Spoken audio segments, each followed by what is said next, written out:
ஐயோ என்னடி பண்ணி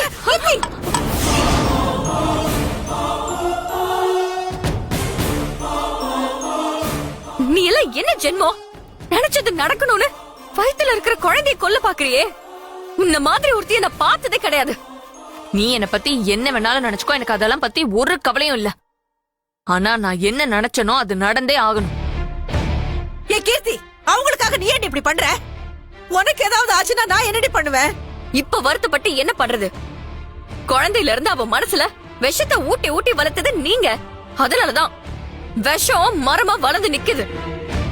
நான் குடிக்க போனது உண்மையான விஷம் நீ நம்பிட்டியா? அது சுத்தமான தேன். ஒரு தேன் பாட்டிலுக்கே இப்படி பயப்படுறியே. ஒருவேளை உண்மையாவே விஷத்தை குடிச்சா என்ன ஆவ? இது சும்மா ஒரு சாம்பிள் தான் செல்வி. நான் விஷத்தை குடிக்க மாட்டேன்னு மட்டும் நீ நினைச்சிடாத. நீ மட்டும் இங்க இருந்து போய் நடந்த உண்மையெல்லாம் சொன்னேன்னு வச்சுக்கோ, அடுத்த நிமிஷமே நான் உண்மையான விஷத்தை குடிச்சு என் வயித்துல இருக்கிற குழந்தைய கொன்றுவேன். அது மட்டும் கிடையாது, அதுக்கு காரணம் என் புருஷனும் இந்த குடும்பமும் தானு உங்க எல்லாரையும் கம்பி என்ன வச்சிருவேன். உன்னால முடிஞ்சா இப்பவே போய் சொல்லுப்போ. போ.